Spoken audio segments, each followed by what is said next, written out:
Good morning. Just in case you don't know me, my name's Mary and I'm one of the pastors. It's really good to see you all here. We've been going through the 10 Commandments. I don't know about you, but when I was young, my mum made us say that a lot, along with the rosary. And the Hail, Holy Queen, Mother of Mercy. And if you didn't say it, louder, louder. I never ever got the 10 Commandments in one by one. I couldn't do it. I'm dyslexic, so I've got no memory holder. You know, it's just, some people in this church know that they're linear thinkers, yeah? I'm not. I'm one of them. I have a brain like that. And the leadership would nod, because when I'm trying to lead a meeting, I'll go from one thing to the next, because I'm not very good at sticking to one thing. Is that all right, Simon? So they come back to me, and Anne tells me off at the end, make a decision. That's what she says, make a decision. So I do make a decision. But, and so when the 10 Commandments as a young child, it was like, wow, that's something to live up to, isn't it? All of them. So what we're doing, Debbie is writing each commandment on one of these pictures. So when you're milling around next Sunday, just take a look and see where we've been, and just try and memorize some of them. Now, you don't need to memorize do not kill. You don't need to memorize don't worship any other god. Don't need to memorize those. You don't need to memorize you shall have no idols.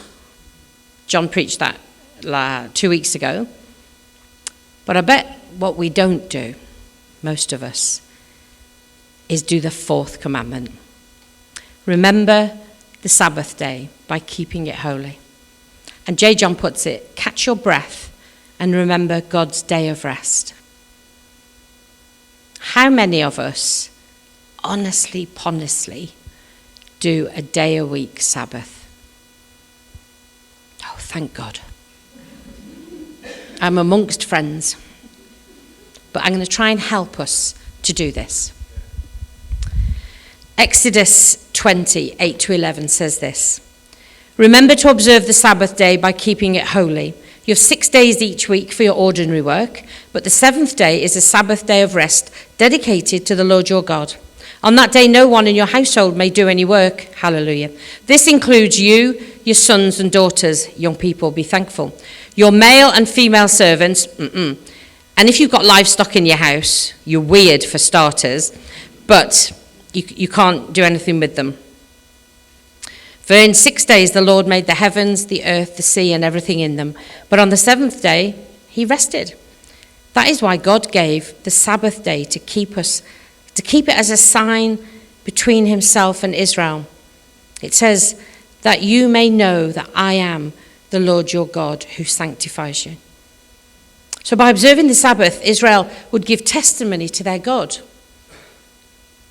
They had Sabbath that reflected the glory of God. It reflected his rest day. His people who would always acknowledge the day on which he rested after finishing creation. The Lord blessed the Sabbath day and set it apart as holy. Sabbath, as I said, was one of the key markers of what it meant to be Israel. The day, I'm sure they all didn't do it. It would be ridiculous to think it, wouldn't it? Because do you know what? Later on, Jesus didn't do it either. But just saying, I don't think they will have all done it. Not everybody was obedient, were they? So if you're sitting there thinking straight away, oh no, I feel crumpled by this. Don't feel crumpled by it. I don't think they would have done. The day was designed to remind them of being a created people who were provided for, not just human machines like some of us are, producing for an economy. But by resting, they were demonstrating their trust in God. That's a big deal, and I'll come to that in a minute, about how we trust God with our economy, with what we have at the end of the week or the end of the month. How much do we trust him to just not take an extra day, or I'm not saying go into the red with your bills, I'm not saying that. But if you could, yeah?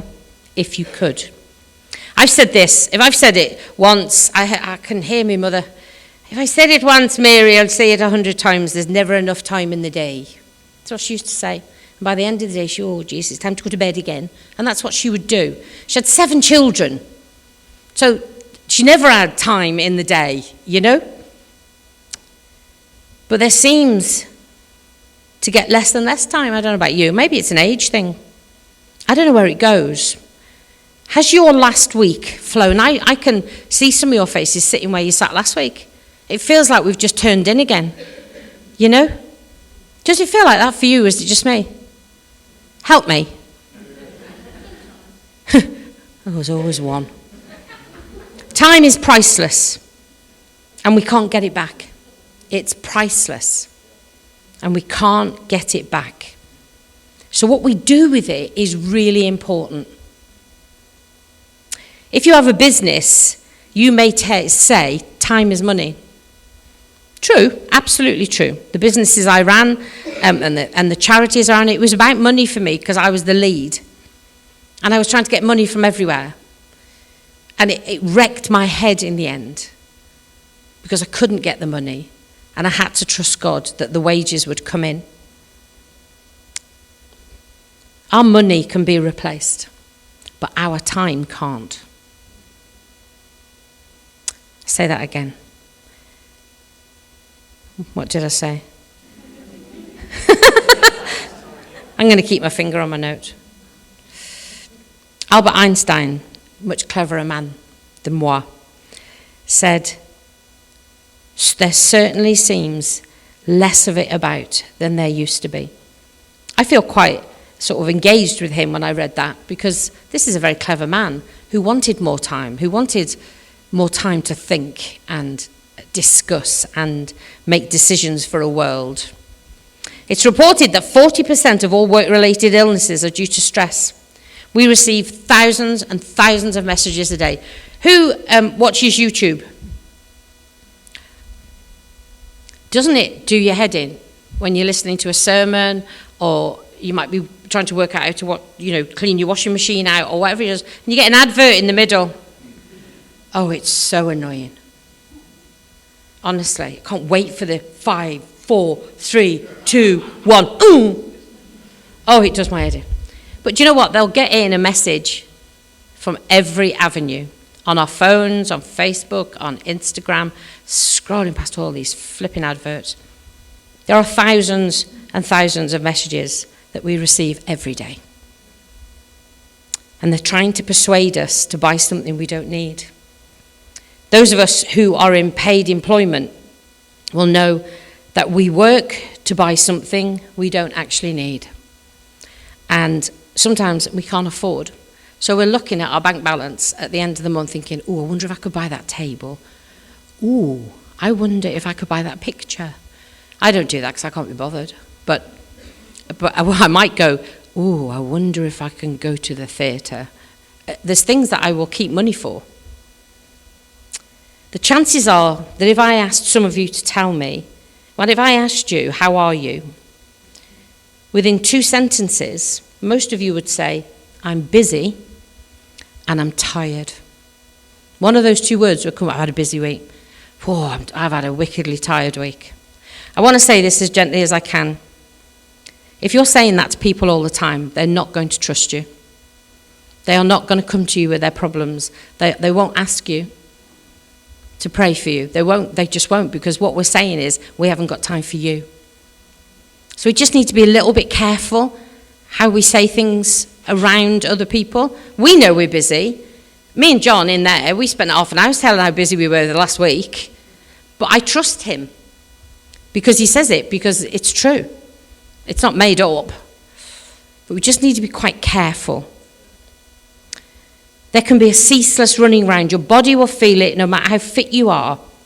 Eventually, you'll feel it. Psychologists say we live in an age of universal fatigue. And that's where the I'm tired comes from. After COVID, everybody was tired. We lived in a tired world for a while. Sabbath is back on the agenda. We have lots of people who have made it their thing to do Sabbath. And I am telling you, it's not the church. These are people who are doing Sabbath. We should be ashamed of ourselves. God gave us the command. He gave his kingdom the command to have Sabbath. And yet there's lots of people I know who are spiritual people and they're taking Sabbaths. That challenged me a lot about the way I live my life. I am not going to be one of those people and to be accused of being a Christian that doesn't obey a command that God has given to us.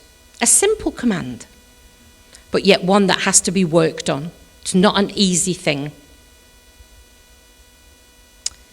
We ceaselessly run around. And what we do is, if we are going to have a Saturday or a Sunday, it doesn't matter what day your Sabbath is or how many hours you give to it. It doesn't have to be on a Sunday. It's how you fit it in around your week, or how actually everything else fits in around your Sabbath. Yeah? Because that week will come and go quickly. I want us to remember, and I'm speaking to myself, this is a command to stop and plan our lives differently. Our health would be better. Our relationship with God would be better. I'm not telling you, and I'm not encouraging you to get on your knees, for 2 hours and read and pray, because that's just not what Sabbath is about. Yes, it is leaning into God and leaning into his presence and allowing his presence just to come, just to practice 2 minutes a day, just to sit and allow the presence of God. He wants to meet with us, but we're too quick. I'm too quick in the morning. I've got a rhythm. And if that dog gets in my way, I tell you, my rhythm's out of the door and everything goes to pot for the next few hours. I have a rhythm to my morning. You will all have that. Fit 2 minutes in. Just sit with him. And I am going to tell you that you will know a change in your lives. And the reason why I say that is because I am part of, at the moment, something called a pilgrimage. I'm so excited.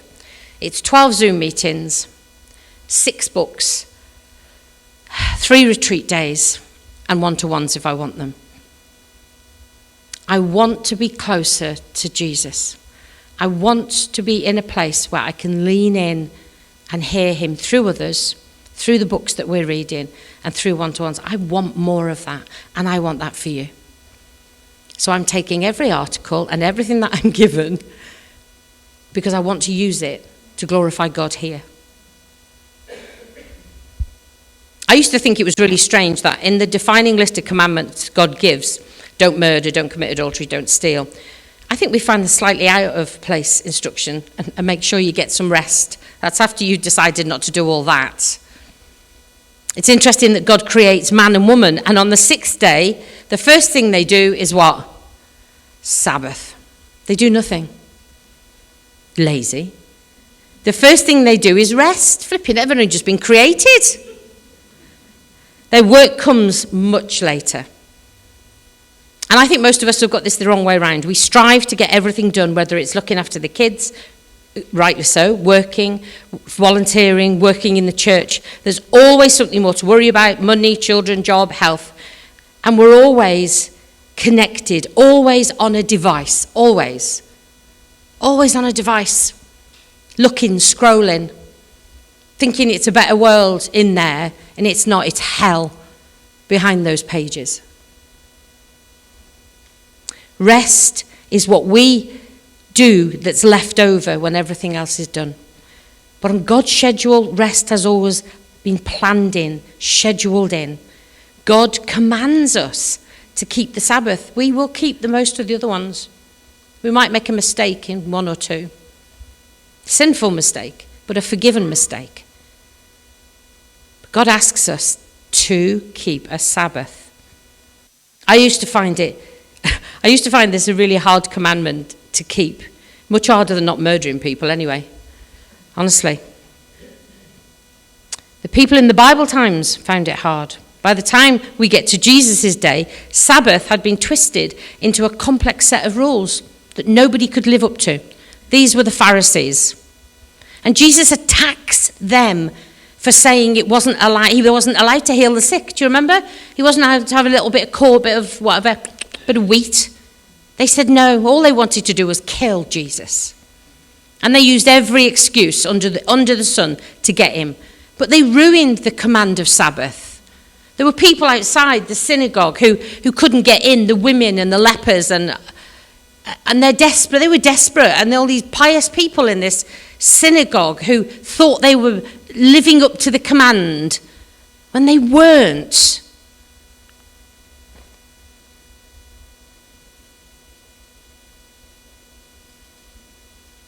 Jesus attacks them.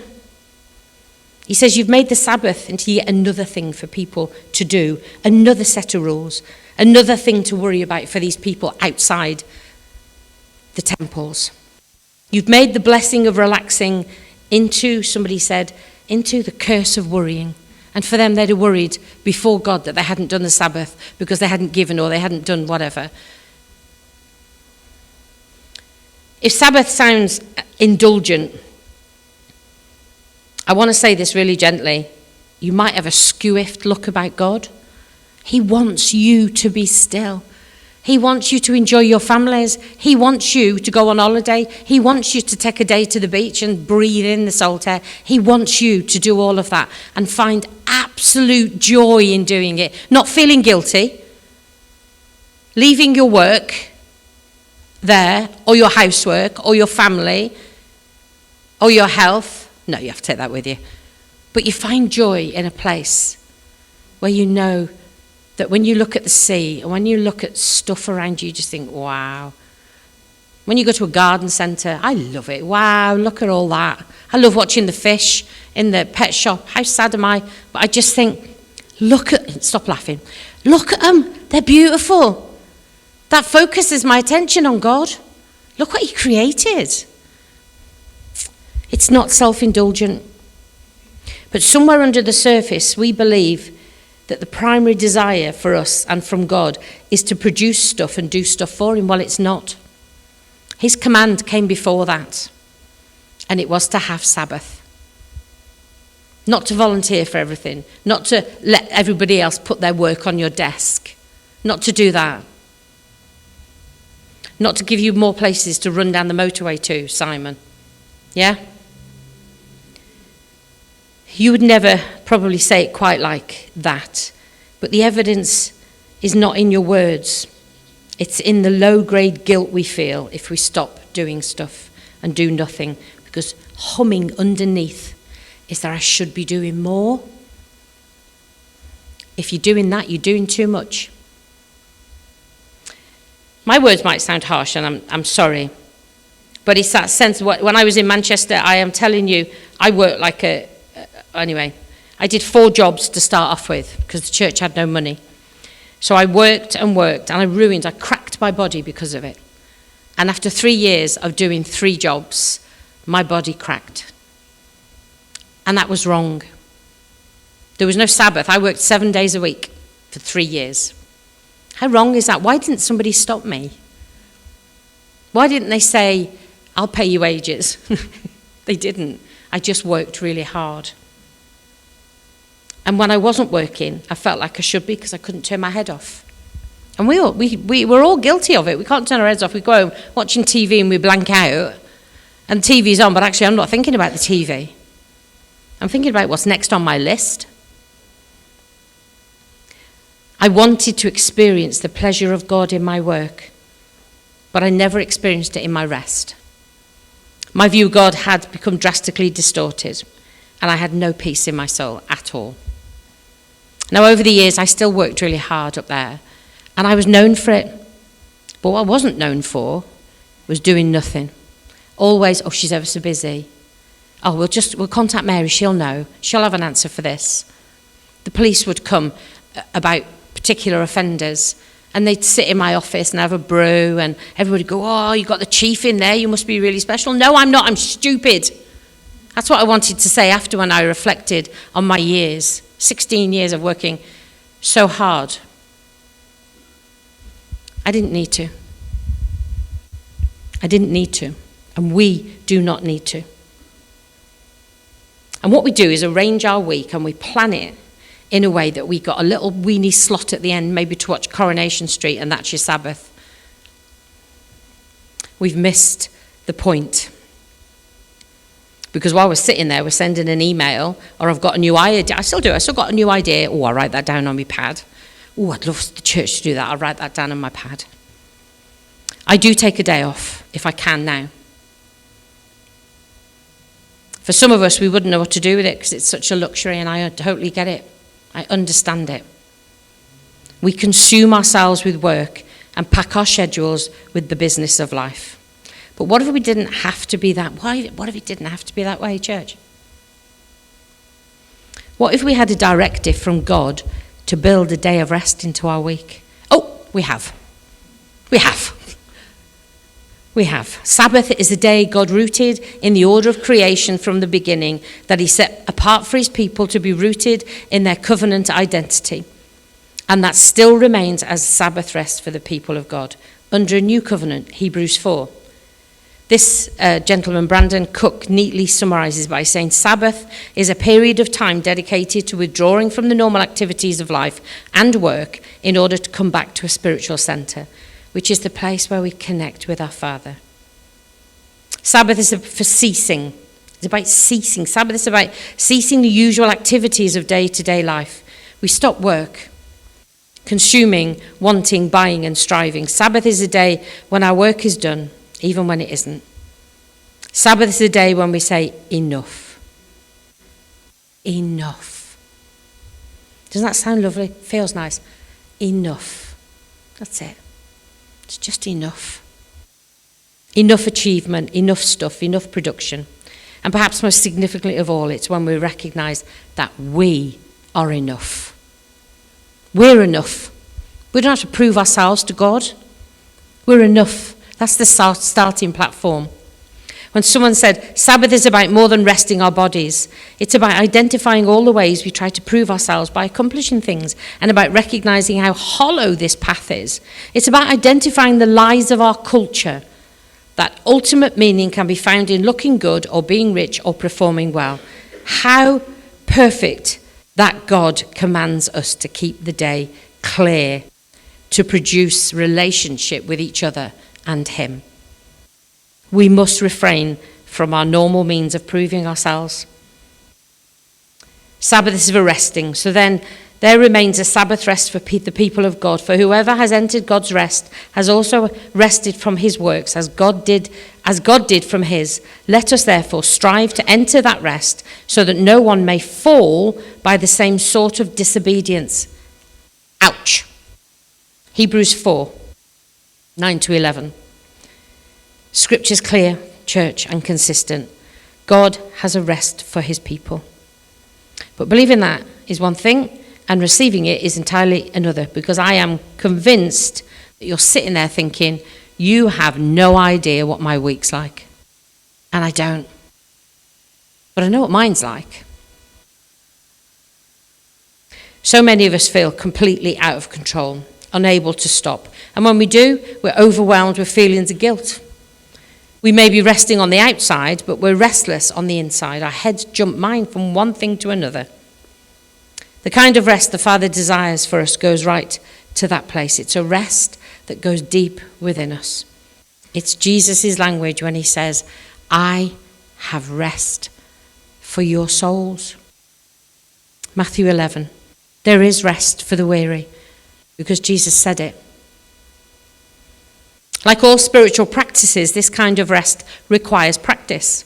A slow weaning from the drug of work, from the drug of doing, from the drug of going, from the drug of buying, whatever that drug is for you. It's about a reforming in our hearts, that we are loved not because of what we do, but because of who we are. It's a retraining in our minds that God is equally present and delighted in our resting as he is in our working. Sabbath is for trusting. Exodus 34, you are to labor 6 days, but you must rest on the seventh. You must even rest during ploughing and harvesting times. That was a big deal for them to trust God, to not do that, to not plough. That's their bread and butter, that's their business. It wasn't all, it's just like living now. The farmers don't bring their hay in, they don't get no silage and they can't sell any. And God's saying to them, yeah, but don't plough it or harvest it at least once a week. Well, that's not a reality because they need to get the hay in. I've got friends who are farmers, and he has worked and worked and worked and worked, and now his body is breaking. And farming's worth pennies. It's nothing. But he realised that he has not taken Sabbaths at all. His wife literally moans and moans. She's Northern Irish, and she'll go, what about you? You have no holiday. And she'll go on and on and on at him. And eventually he started taking holidays, but it's too late for his body. Not unless Jesus comes close to that. The problem with this ceasing and resting is that for reasons we often can't quite put our finger on, it's easier said than done. Ultimately, because we do not trust that God is good and that he is in control. If we don't trust him, it ain't going to happen. Because we're going to do something or go somewhere or buy something, or because we don't trust him to provide for us.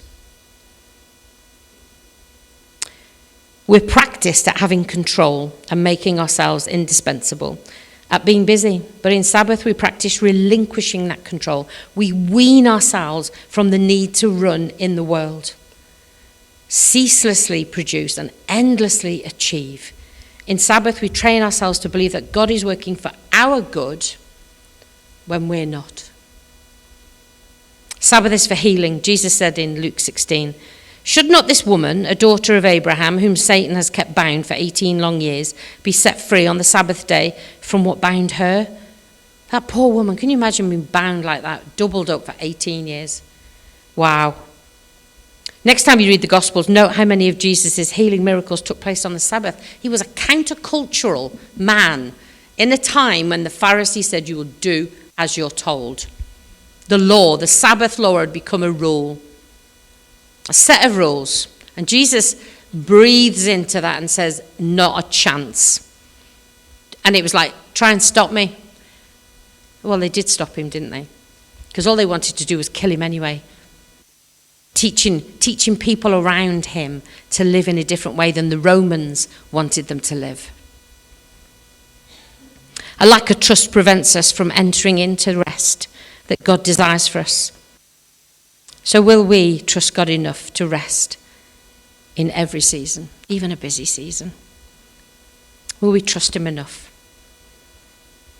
The Sabbath is for joy. This is Isaiah 58 from the Message version. If you watch your step on the Sabbath and don't use my holy day for personal advantage, if you treat the Sabbath as a day of joy, God's holy day as a celebration, if you honour it by refusing business as usual, making money, running here and running there, then you'll be free to enjoy God. Oh, I'll make you ride high and soar above it all. I'll make you feast on the inheritance of your ancestor Jacob. Yes, God says so. It's a command. Sabbath is a day to celebrate the things that bring you joy. I'm not telling you to stay at home and find a cold cupboard to sit in. It's the things that bring you joy, a space where you intentionally engage in delight in order to connect with him. When we read that on the seventh day of creation, God rested from his work, the Hebrew here they're using is called menua. Let me just let it say that again. Menua. Should have got a bigger laugh than that. If you're watching later, it was funny at the time. No, not something produced by a cow.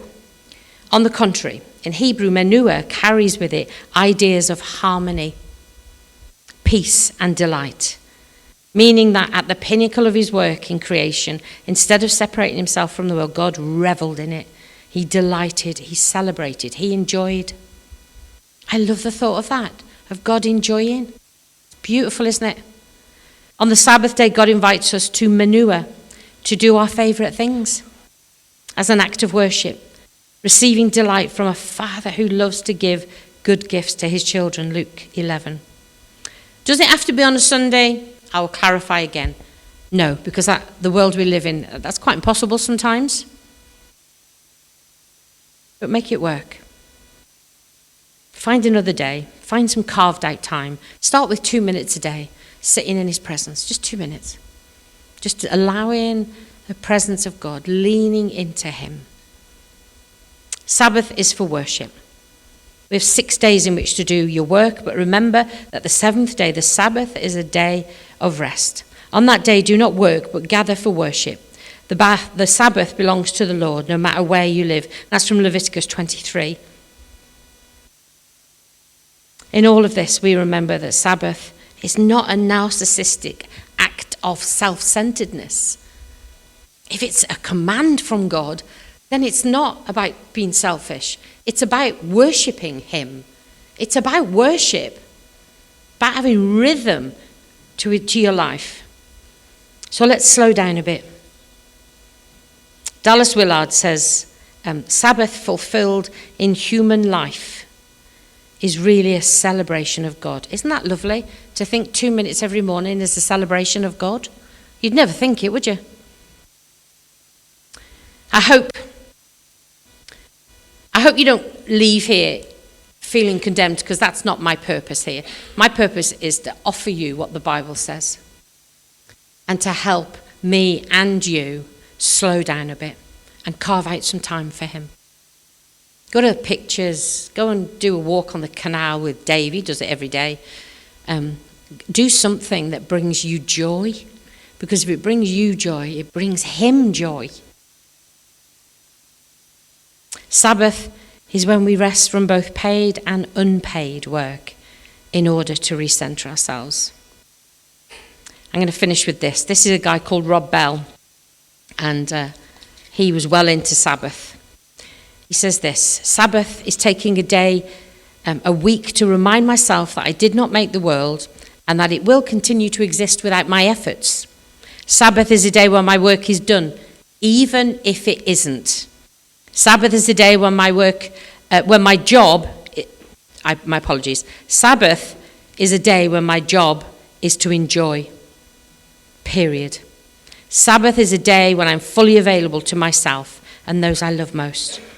Sabbath is the day when I remember that when God made the world, he saw that it was good. Sabbath is the day when I produce nothing. Sabbath is the day when I remind myself that I'm not a machine.